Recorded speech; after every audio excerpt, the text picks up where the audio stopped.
حضرت علی رضی اللہ تعالیٰ عنہ نے ارشاد فرمایا، ان 3 گھروں میں اپنی بیٹی کا رشتہ ہرگز مت کرنا، ورنہ آپ کی بیٹی کی زندگی تباہ و برباد ہو جائے گی۔ ان 3 گھروں میں رشتہ کبھی مت کرنا۔ ناظرین، ایک روز حضرت علی رضی اللہ تعالیٰ عنہ اپنی بارگاہ اقدس میں موجود تھے۔ ایک مالدار شخص آیا جو بہت پریشان نظر آ رہا تھا۔ اس کے چہرے پر پریشانی کے آثار نمایاں طور پر نظر آ رہے تھے۔ اس نے حضرت علی رضی اللہ تعالیٰ عنہ کی بارگاہ اقدس میں عرض کی، اے امیر المؤمنین، میں بہت پریشان ہوں، میری پریشانی سے آپ ہی دور فرما سکتے ہیں۔ حضرت علی رضی اللہ تعالیٰ عنہ نے فرمایا، کیا مسئلہ ہے؟ کون سی بات ہے جو تمہیں مجھ تک لے آئی ہے اور تم اس قدر پریشان نظر آ رہے ہو؟ اس مالدار شخص نے عرض کی، اے امیر المؤمنین، میں اپنی پیاری بیٹی کا رشتہ کرنا چاہتا ہوں۔ ڈر جاتا ہوں کہ میری بیٹی کہیں دکھ اور تکلیف اور پریشانی میں مبتلا نہ ہو جائے۔ میری بیوی اور میں صلاح اور مشورہ کر کے آپ کے پاس آپ کی خدمت اقدس میں حاضر ہوئے ہیں۔ مجھے کوئی ایسا گھرانہ بتائیں جس سے میری بیٹی کا گھر آباد رہے اور ہمیشہ ہمیشہ کے لیے وہ خوش رہے، اور ہم اپنی پیاری بیٹی کا گھر ہنستا بنستا دیکھ کر ہمیشہ خوش رہیں اور مطمئن رہیں۔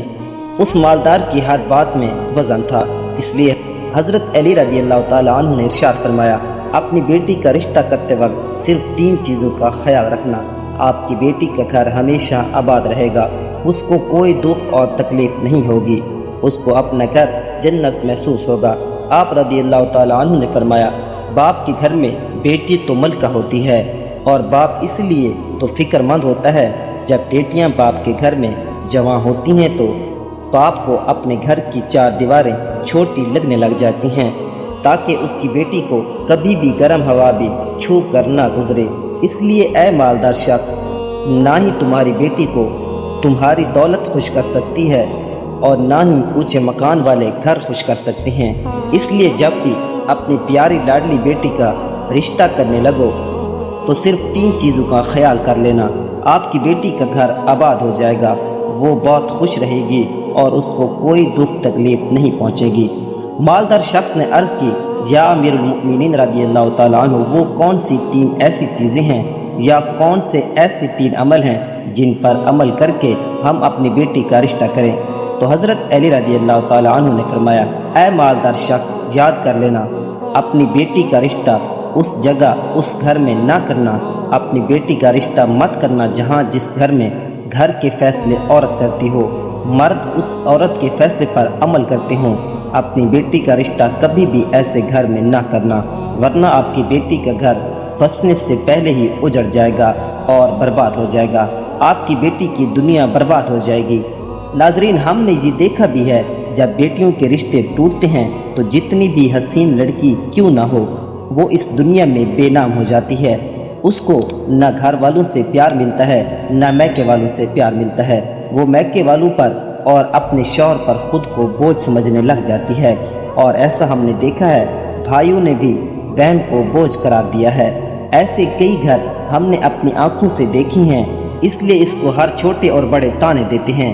نہ اس بچی کو دن کا سکون ہوتا ہے، نہ رات کو راحت کی نیند آتی ہے۔ وہ ماں باپ کو دیکھتی ہے، وہ اسی فکر میں رہتی ہے کہ میری وجہ سے میرا میکا یعنی ماں باپ، بہن بھائی، پورا گھر پریشان ہے، اور وہ گھٹ گھٹ کر مرنا شروع ہو جاتی ہے۔ آخر کار تھک ہار کر یا تو وہ اپنے شوہر کو اپنا لیتی ہے اور اس شوہر کے ظلم و ستم کو، اس کے تانوں کو گہنا بنا کر پہن لیتی ہے، یا پھر اپنی زندگی سے روٹھ کر بیمار پڑ جاتی ہے۔ اس لیے اے مالدار شخص، اس گھر میں اپنی بیٹی کا رشتہ کبھی نہ کرنا جس کے گھر کے فیصلے عورت کرتی ہوں۔ نمبر 2، حضرت علی رضی اللہ تعالیٰ عنہ نے فرمایا، اے شخص، کبھی بھی اپنی بیٹی کا رشتہ اس گھر میں نہ کرنا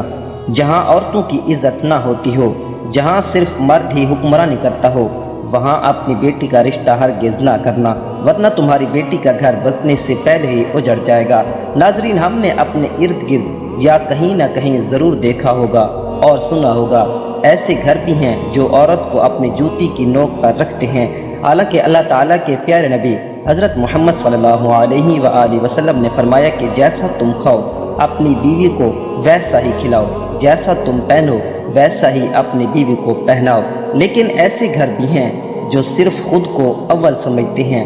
اور اپنی بیوی کو خاطر خواہ میں بھی نہیں لاتے۔ ایسے شخص بھی ہیں جو اپنی بیوی پر ظلم و ستم کر کے خوش ہوتے ہیں اور کہتے ہیں ہم نے اپنی برادری میں اپنا نام اونچا کر لیا ہے، حالانکہ وہ اپنا نقصان کر رہے ہوتے ہیں، کیونکہ میرے حضور اقدس صلی اللہ علیہ وآلہ وسلم کے سنت پر وہ عمل پیرا نہیں ہوئے، وہ اپنے لیے عذابوں کا گڑھا کھود رہے ہیں۔ اس لیے اے شخص اپنی بیٹی کا رشتہ اس جگہ مت کرنا جہاں عورتوں کی عزت نہ ہوتی ہو۔ حضرت علی رضی اللہ تعالی عنہ نے فرمایا اپنی بیٹی کا رشتہ اس جگہ کرنا جہاں اس کا خاوند اپنی بیوی کے ساتھ نرمی اور حسن سلوک کے ساتھ پیش آئے، جو اپنی بیوی کے حقوق ادا کرنے میں کسی قسم کی غفلت اور کوتاہی نہ کرے، جو اپنی بیوی کا اس طرح ہو کر رہے کہ کسی اجنبی عورت پر نگاہ نہ ڈالے، جو اپنی بیوی کو اپنے عیش و عشرت میں برابر شریک سمجھے، جو اپنی بیوی پر بھی ظلم و ستم اور کسی قسم کی بے جا زیادتی نہ کرے، جو اپنی بیوی کی خوبیوں پر نظر رکھے اور معمولی غلطیوں کو نظر انداز کرے، جو اپنی بیوی کی مصیبتوں اور بیماری اور رنج و غم میں دل جوئی، تیمارداری اور وفاداری کا ثبوت دے، جو اپنی بیوی کو پردے میں رکھے اور اس کی عزت و آبرو کی حفاظت کرے، جو اپنی بیوی کو ذلت و رسوائی سے بچائے رکھے، جو اپنی بیوی کو دیانت داری اور دینداری کی تاکید کرتا رہے اور شریعت کی راہ پر چلائے، جو اپنی بیوی کے اخراجات میں کنجوسی نہ کرے، جو اپنی بیوی پر اس طرح کنٹرول رکھے کہ وہ کسی برائی کی طرف رخ بھی نہ کر سکے۔ حضرت علی رضی اللہ تعالی عنہ نے فرمایا اے مالدار شخص، تیسرا عمل اپنی بیٹی کا رشتہ اس جگہ ہرگز مت کرنا جہاں ان کے کنبے یعنی ان کے خاندان میں طلاق بہت زیادہ ہو، وہ گھرانہ جتنا بھی امیر ہوگا، خواہ ان کے پاس 1000 اونٹ کی قطار بھی کیوں نہ ہو، اپنی بیٹی کا رشتہ اس خاندان میں اس گھرانے میں ہرگز مت کرنا جہاں عورتوں کو طلاق دینے کا رواج بہت زیادہ ہو، حالانکہ ایسے لوگ اللہ تعالیٰ کی پکڑ میں آتے ہیں۔ میرے اللہ تعالیٰ کا ارشاد مبارک ہے طلاق دینا بدترین عمل ہے کیونکہ یہ عمل شیطان کو بہت زیادہ پسند ہے۔ اللہ تعالیٰ طلاق دینے والے پر بہت غضبناک ہو جاتے ہیں۔ ناظرین آپ خود سوچئے جس عمل پر پروردگار عالم غضبناک ہو جاتے ہیں وہ انسان اس دنیا میں ذلیل و خوار ہوگا اور آخرت میں بھی رسوائی کا سامنا کرے گا۔ اس لیے اے شخص ان 3 چیزوں پر عمل کرو اور اپنی بیٹی کا رشتہ کہیں کر دو کیونکہ یہ سنت عمل ہے اور آپ کی بیٹی ہمیشہ خوش رہے گی اور آپ کو بھی دعائیں دے گی۔ وہ مالدار شخص آیا تو مایوس ہو کر تھا لیکن حضرت علی رضی اللہ تعالی عنہ نے ان کے ذہن کے سارے فتور ختم کر دیے اور ہمیں بھی سمجھا دیا کہ اپنے بیٹیوں کے گھر کیسے پسند کرنے ہیں۔ میری بہن بھائیوں، ہماری اللہ تعالیٰ سے دعا ہے میری تمام بہنیں اور بیٹیوں کو اللہ تعالیٰ ان کے گھروں میں عزت والی زندگی عطا فرمائے اور ہمیشہ کے لیے ان کے سروں پر اپنی رحمت کا سایہ برقرار رکھے اور خوش رہیں۔ اللہ پاک سے دعا ہے کہ اللہ پاک ہمیں ان تمام باتوں کو سننے، سمجھنے اور ان پر عمل کرنے کی توفیق عطا فرمائے۔ ناظرین ویڈیو پسند آنے پر ویڈیو کو لائک کر دیں اور دوستوں کے ساتھ شیئر بھی ضرور کریں اور ہمارے چینل کو بھی ضرور سبسکرائب کر دیں۔ ناظرین کمنٹ باکس میں اللہ کے 99 ناموں میں سے ایک نام ضرور ٹائپ کریں۔